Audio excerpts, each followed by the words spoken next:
Okay, I will.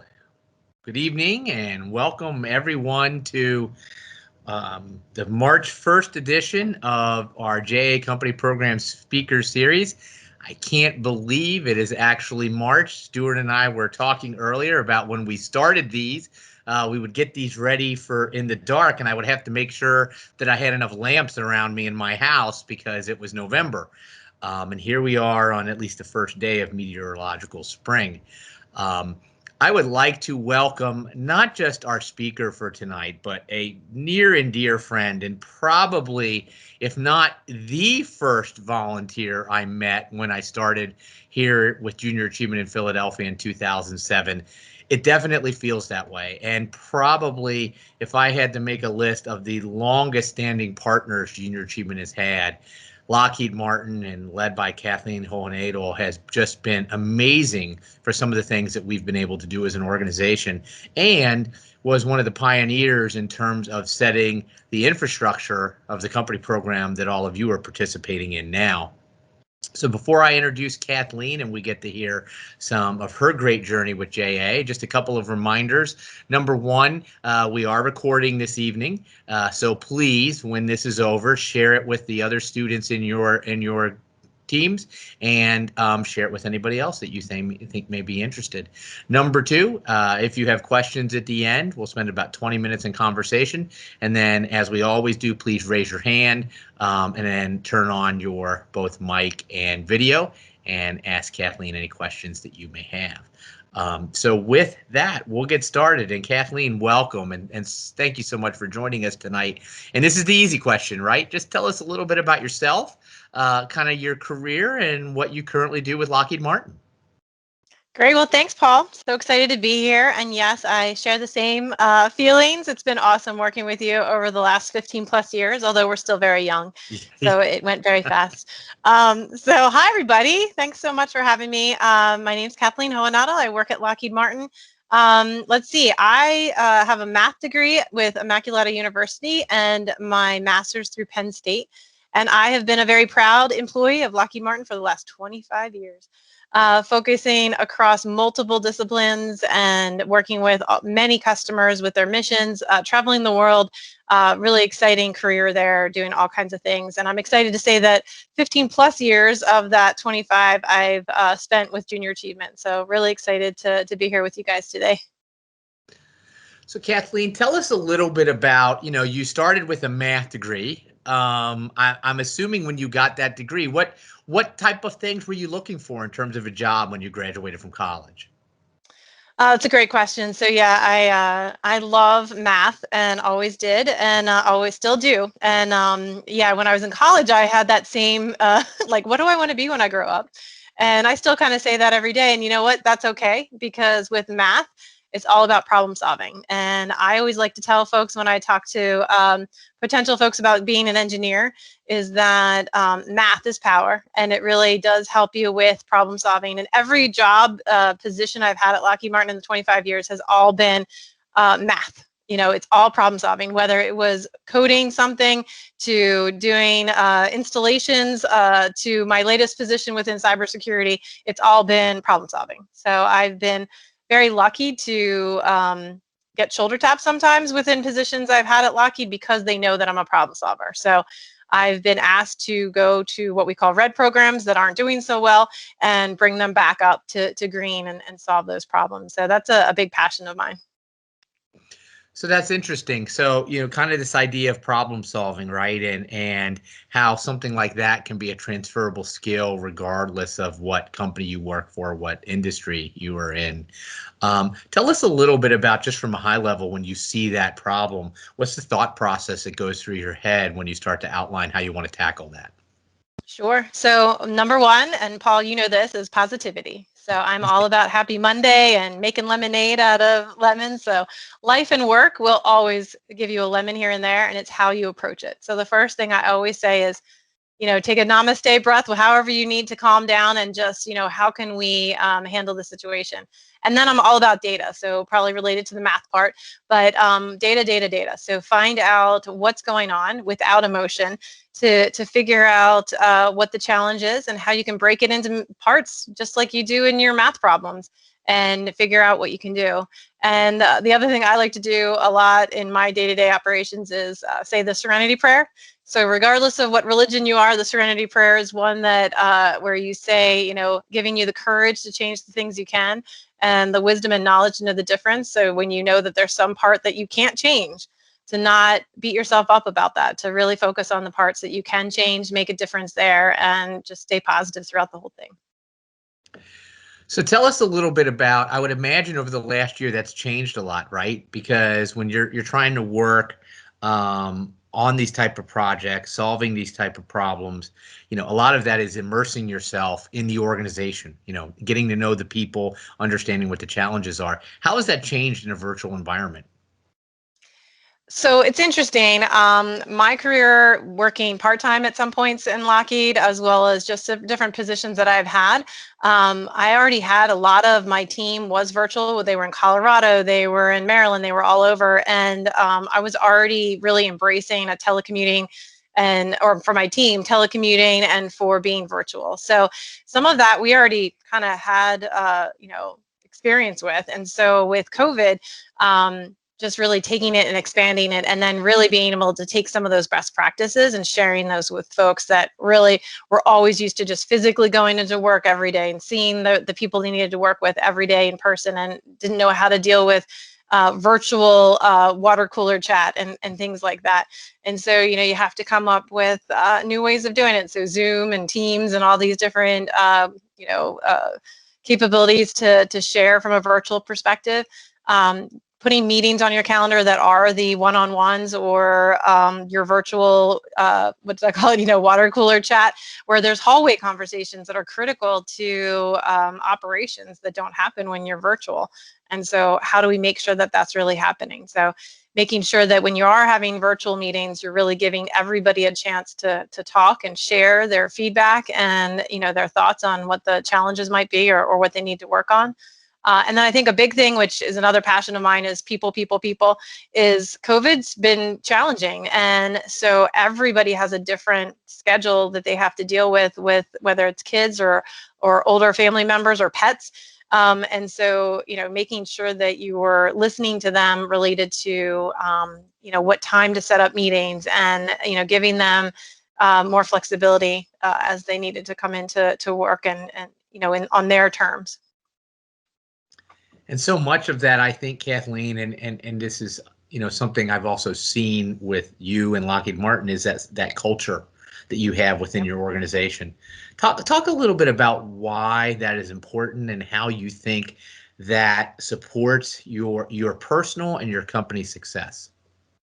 The culture of a company is really important. And I think for the folks on the phone, the students on the phone, that's a big thing that I would recommend as you go and move on your career and pick your job and your company that you're going to go to, is that culture and bringing your whole self to work. That's like another big thing for me and for my team is, you know, culture, having a culture of support and inclusiveness, diversity is critical at Lockheed Martin. You know, we are all about our values of doing what's right and perform with excellence. And that's every day. You know, every day is you know, about being ethical and doing what's right for your customer, for your team.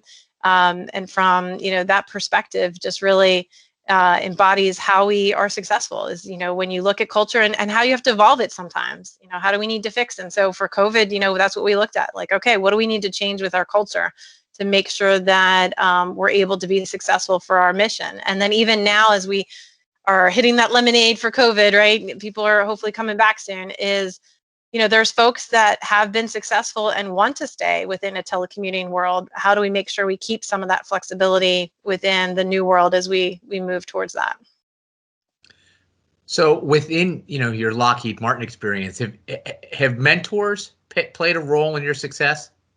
Absolutely. Absolutely. I would definitely recommend mentors to the students, to all of us, students or not.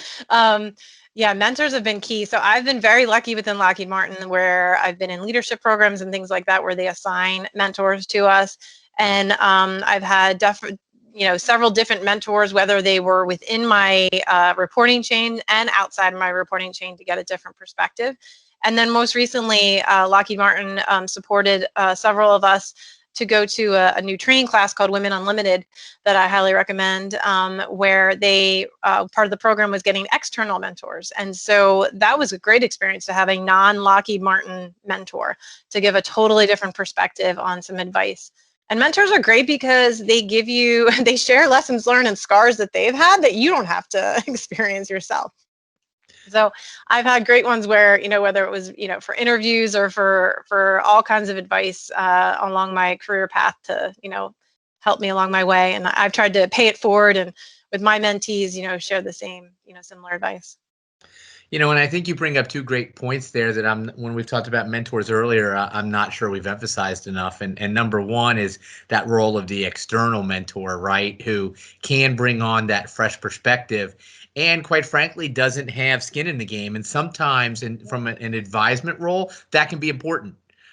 Because they don't have any turf that he or she needs to protect as well. And I don't mean that in a negative way, but there's always going to be that bias when you're in the same company. I think the other thing that's very important is we tend to talk about mentors as being part of your early career. And I don't think we talk enough about the role of mentors throughout your entire career, even, in some ways when, maybe you're, kind of now on that downswing, hopefully, the roles that mentors can play still, and how you can kind of play both roles, having a mentee at the same time as having a mentor. So I'd like to pivot a little bit. I'm going to lean on your expertise here. So both from your current job or, any time in Lockheed Martin, but then also think about your role as a volunteer with Junior Achievement. And again, Kathleen was very involved in the company program, particularly in kind of like the 2010, 2011 area where we really were refining the program that you all are participating in now. So, our companies are in the home stretch, Kathleen. They're starting to think about things like liquidation, finishing out their product inventory, delivering on what that good or service might have been. So talk a little bit about, from both your role in Lockheed and then knowing their experience, what you think students need to be thinking about as they start to transition from the end of their company, but then also preparing for competition.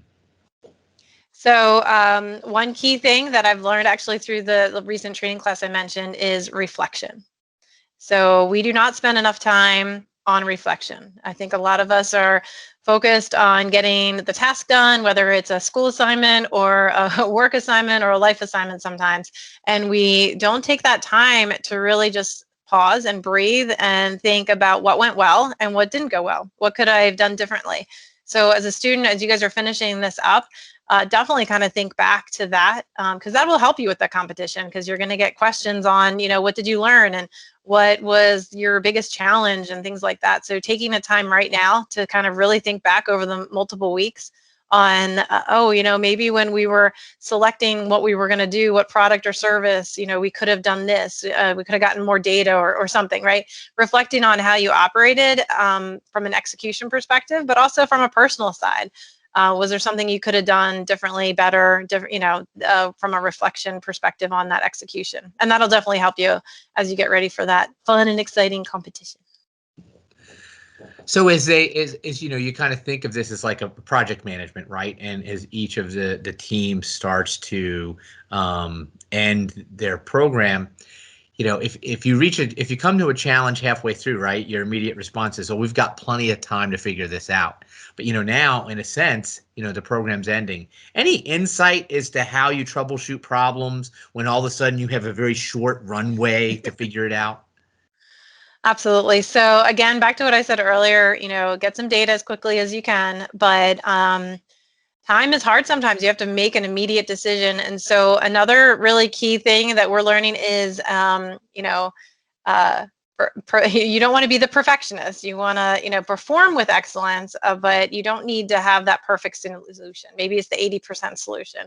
So that's a big thing for me. I know I'm a big perfectionist. And when I'm trying to make that decision, sometimes, you feel like, no, I can't make it until I have all of the data points and I've talked to everybody I need to, and I figured out all the pros and cons with everything. And you don't have the time sometimes. And plus, there's something else you need to be working on. So finding that balance and being able to get that 80% solution, even though it sounds kind of weird when you first hear it, is actually something you need to do sometimes within work and life. So now think about what you've seen in a professional career. What do you think are some of the things that our students have learned in the company program that will be most transferable for that job interview, that college interview, whatever may be their next step? I think within the JA company program, what's great about it is, you're working with students from other schools, you're working with different companies, you're learning different perspectives on what other jobs might be there, right? So like these type of Monday scenarios are great, as well as, working with your volunteers to understand what's a day in the life of this type of person or that role or that position. So that helps you as you're deciding what you want to be when you grow up. And just really, make sure you're embracing all of that and really taking all of that in to help you out. And so from that perspective, and as you look back on your career, what's your favorite thing about your job? And you can't say People. people because I know that's what you're Ah! going to. No, you can. You can.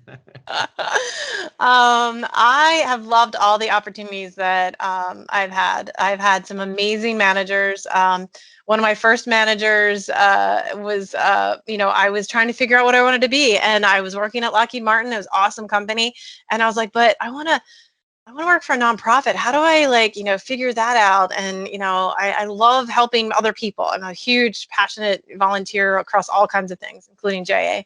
And he was great. He was like, okay, well, I don't want to lose you. So let's see, we're doing some work with Penn State on math and how, we can help. It was actually this math van, trying to think.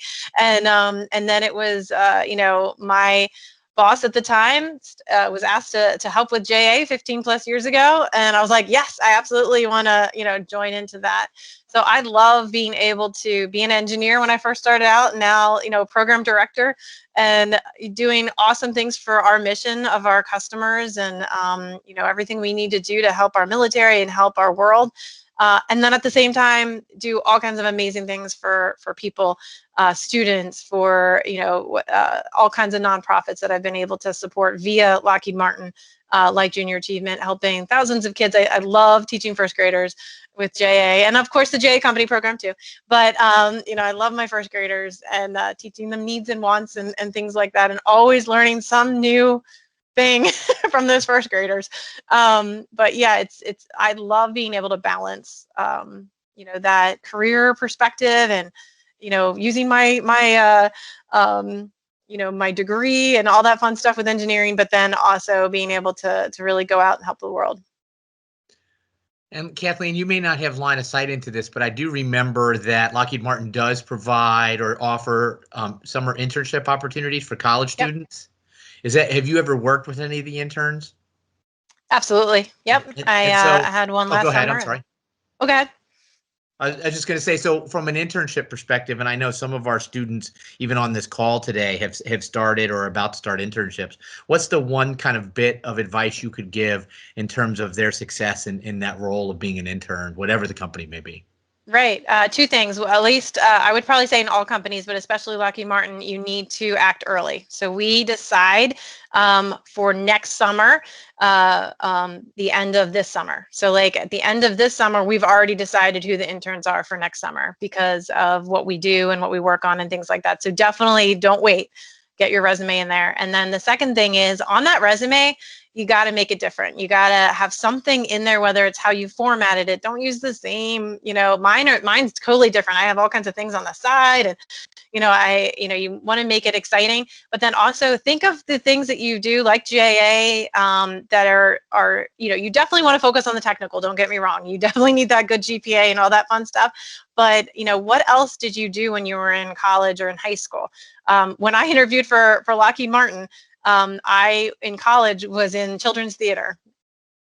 Who would have thought? And so I had that on my resume, and the interviewer was asking me all kinds of questions about, wait, children's theater, tell me a little bit about that. And so I was able to talk about it, and again, give an example of how I had to deal with something during the theater, and that made me recognizable and rememberable. Because fast forward now, when I'm a hiring manager and I'm at these events where we're interviewing all kinds of amazing, talented people, and we're in a room after you guys have all left, we are going through pieces of paper. And who was Jane Doe and who was John Doe? Wait, which one is this? So you need to really have something on there that sets you apart. Well, and Kathleen, you reminded me of something there that I know that I've seen, but I hear from hiring managers all the time, and that's the ability to carry on a conversation. Yep. And so when that interviewer was asking you about your experience in children's theater, probably so much of what they were also paying attention to was your ability to engage in a dialogue and be comfortable. And we've talked about this a little bit with one of our previous speakers. So much of being a success is just showing up, right? It's those basic skills about having empathy, being able to communicate, caring about your customer, caring about the people around you.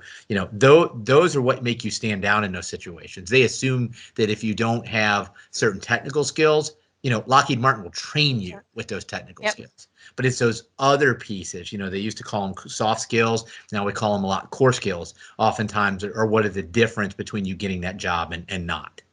Yep, absolutely. Absolutely agree.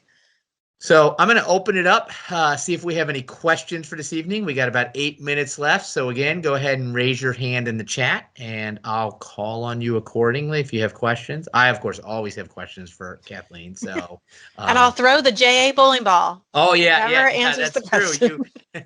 Kathleen probably has a whole archive of JA materials that she still has throughout her JA experience. So let me pull. Okay, and Ayad, I think you are up first this week. Go ahead. Hi, it's nice to meet you. Thank you for speaking. I really like how we incorporated the STEM sort of thing into the guest speakers, because I'm actually applying to colleges for aerospace engineering. Yay!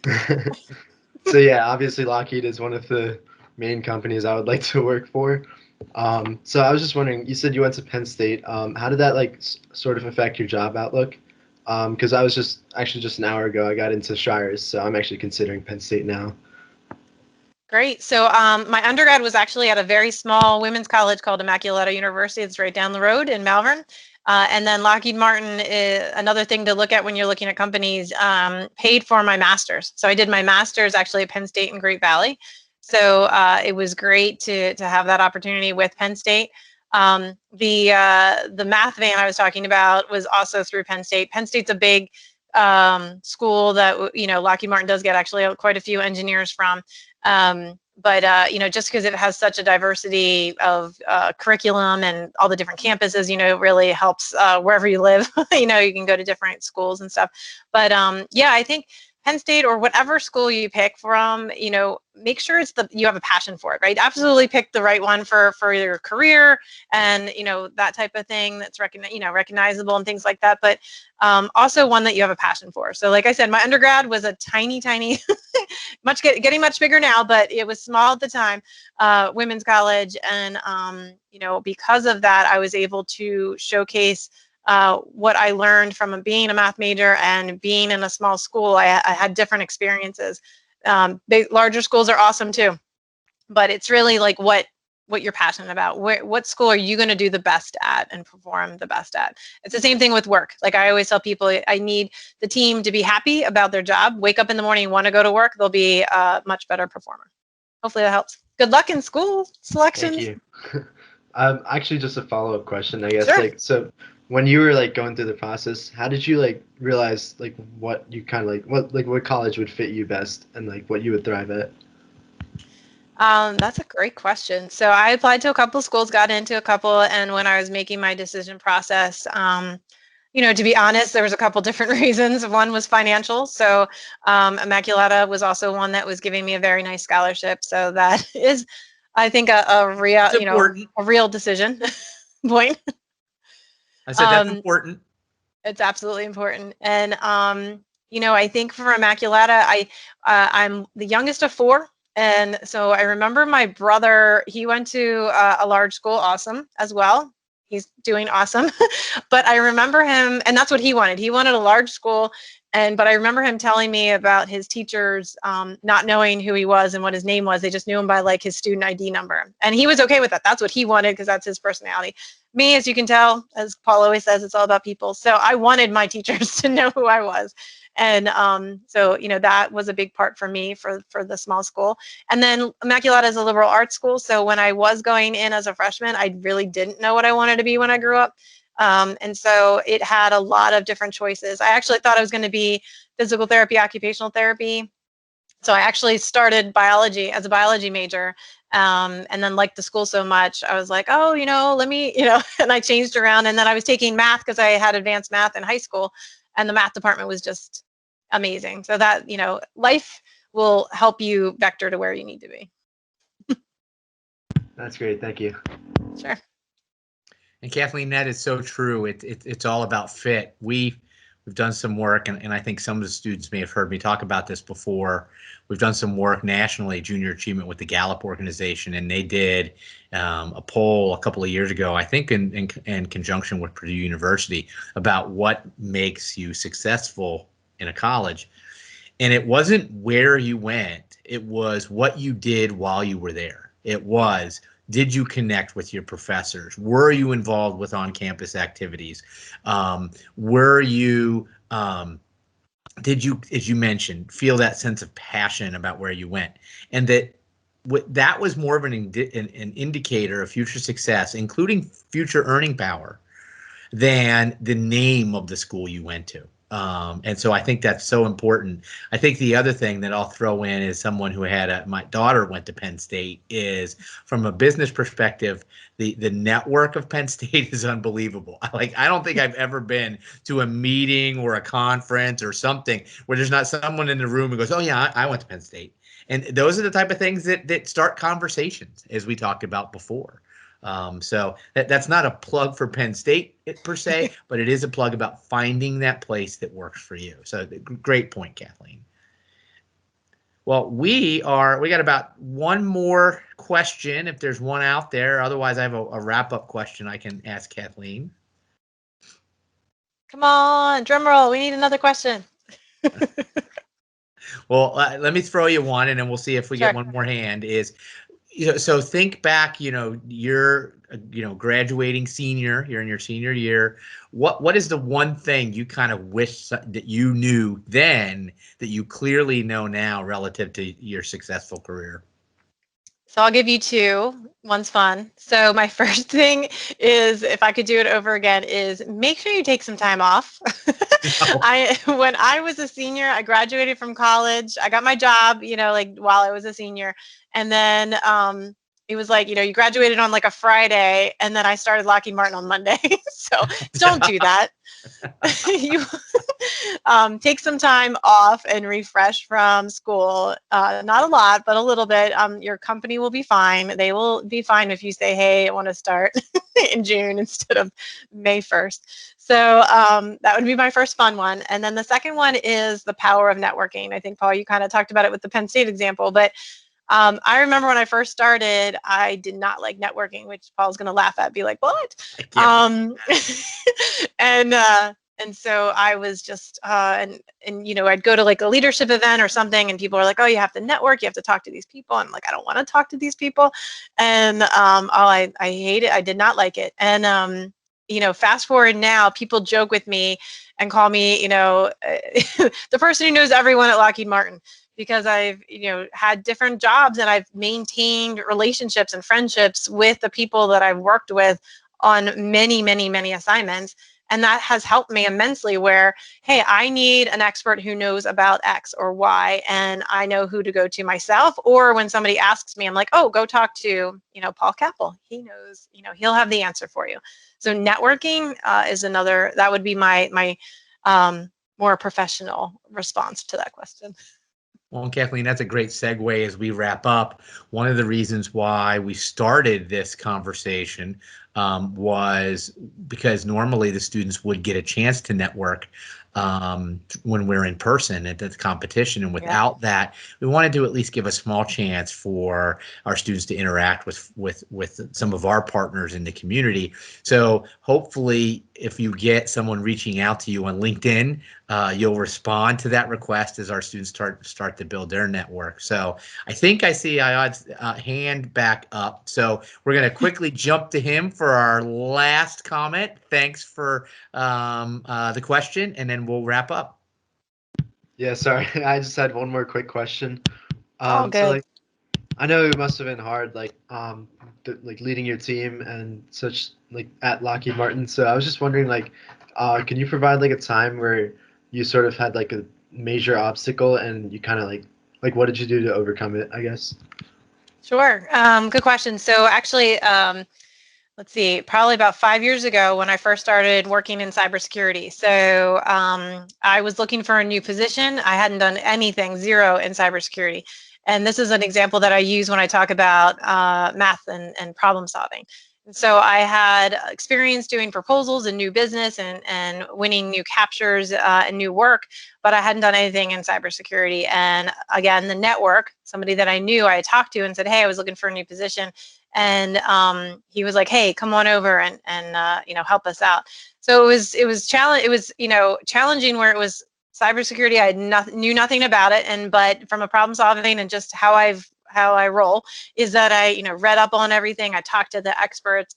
I figured out what our capabilities were and what our offerings were, and then used that from the technical side. And then we were working internationally in the Middle East, trying to sell some things there. And so I read up on all of that from a culture perspective to know how to interact when we had visitors and customers come over, and was very successful, and we did well. And then I was able to use that kind of challenging experience to really expand. And so then I from the people side, took a position managing all of our cyber subject matter experts. So I had 300 some folks underneath me that I was, putting out to many of our different programs.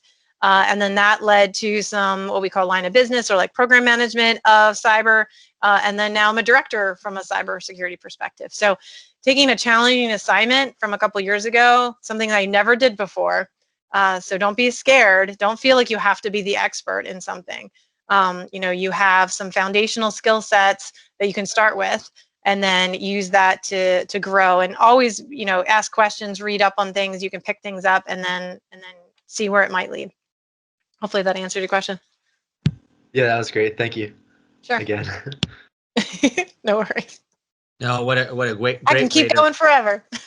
Yeah, well, yeah, and what a great way to wrap up, right? Is because two things I heard there is first of all, get outside your comfort zone. If there's something you want, be willing to put yourself out there and take a little risk. But probably the biggest takeaway, right, is do the work. Like if you knew, hey, here was a knowledge gap I had, and I got to do the work. I got to read up on it. I got to learn. It's out there. And again, when you do those sort of things, people pay attention and they notice, and they're willing to say, hey, this is someone I want to be on my team. And Kathleen, I think you continue to be an example of that within both Junior Achievement and Lockheed Martin. So thank you so much for tonight, and thank you for all of our students who tuned in. We're in the home stretch here. Next week may be our last week. So we hope to see as many of you there as possible. Again, we will post this week, and Kathleen, we will send you that link so you can share it within your network. And I just want to thank everyone who participated tonight. And again, our guest Kathleen from Lockheed Martin. Everyone have a great evening, and we will see you next Monday. Good night. Have a great night.